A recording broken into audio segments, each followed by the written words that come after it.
farmasi. Kalau di rumah sakit, atau di apotek, atau di klinik, atau bagi seorang pasien, mungkin farmasi diidentikan atau dikaitkan dengan apoteker. Berbicara tentang apoteker, tentu erat hubungannya dengan obat. Obat jelas diberikan kepada pasien. Ada keterkaitan antara obat, pasien, dan apoteker. Tentu dengan seorang dokter. Pasien butuh suatu orang yang melayani. Orang yang melayani tentang obat, tentang informasi obat. Pasien butuh orang atau sosok yang memberikan informasi tentang obat. Tentu ini dilakukan oleh seorang apoteker. Pasien membutuhkan pelayanan tentang kefarmasian atau tentang obat, tentang informasi obat. Kalau kita lihat, ada suatu istilah pelayanan kefarmasian atau pharmaceutical care.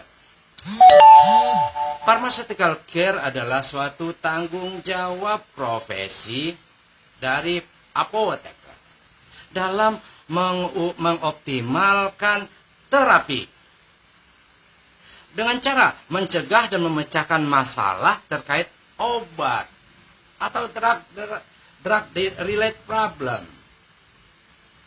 Kegagalan suatu terapi dapat disebabkan karena ketidakpatuhan atau non-compliant dan ketidaksepahaman atau non-concordance. Ini kegagalan terapi. Konseling obat dilakukan untuk apa? Untuk mencegah terjadinya penggunaan obat yang salah atau drug misuse, dan untuk menciptakan pengetahuan dan pemahaman pasien. Jadi pemberian informasi obat ini sangat penting. Berikutnya, dalam pemberian suatu informasi obat, pemberian informasi obat oleh apoteker dalam rangka meningkatkan penggunaan obat yang rasional. Informasi obat yang diberikan harus berdasarkan literatur yang valid, terpercaya, dan telah dievaluasi informasinya serta selalu up to date. Tidak boleh informasi yang lama atau informasi yang sudah basi. Valid, ditulis atau dikeluarkan oleh badan yang independen dan tidak memihak. Ini dikatakan valid. Informasi obat dari sumber yang bagaimana? Dari sumber yang terpercaya. Maksudnya adalah otentik dan telah dilakukan evaluasi. Kemudian telah dievaluasi oleh siapa? Oleh ahli, orang yang spesialis di bidangnya. Kemudian informasi itu up to date. Artinya selalu merujuk kepada literatur yang terbaru. Kita melihat apa sebetulnya tujuan informasi obat dalam hal ini kepada pasien. Kita berbicara di rumah sakit, apotek atau klinik. Jadi tujuan informasi yang diberikan kepada pasien, apa sih tujuannya? Yang pertama, tujuan pemberian informasi obat atau tujuan informasi obat. Supaya supaya pasien mengetahui obat yang harus diminumnya. Pasien harus mengetahui obat yang harus diminumnya yang mana. Yang kedua, supaya pasien tahu cara pakai dan tujuan penggunaan dari suatu obat. Apa yang ketiga? Tujuan dari informasi obat kepada pasien supaya pasien mengetahui kekuatan dan dosis obat yang diminumnya. Jangan sampai pasien tidak tahu dosis obat yang diminum dan kekuatannya sampai di mana dan seperti apa. Apalagi tujuannya, tujuan informasi obat terhadap pasien atau pada pasien untuk efek samping yang mungkin timbul dan cara mengatasinya. Supaya pasien tahu. Jadi pasien supaya tahu tentang efek samping obat yang mungkin timbul dan cara mengatasinya pada obat yang dia konsumsi atau dia terima atau dia minum.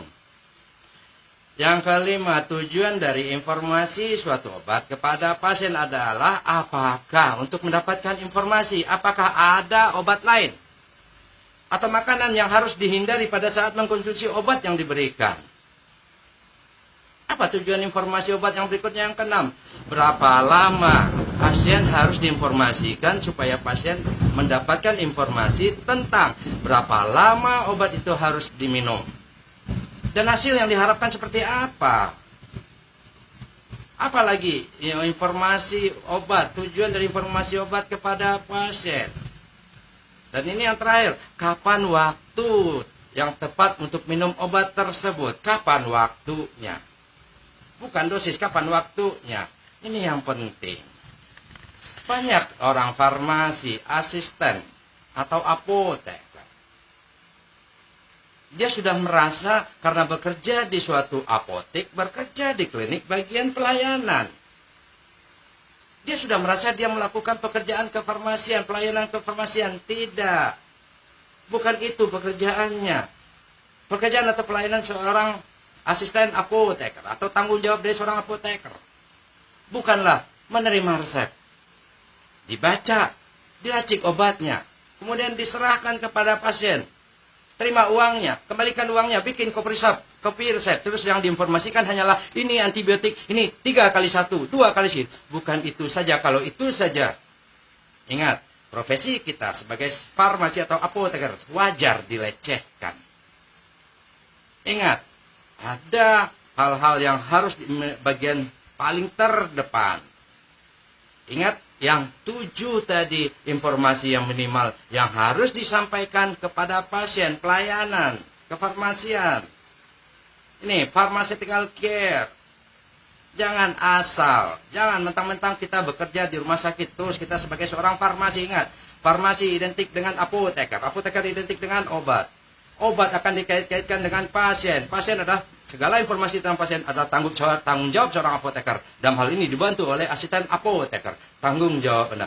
Jangan kemana-mana. Kita lanjutkan yang setelah yang satu ini.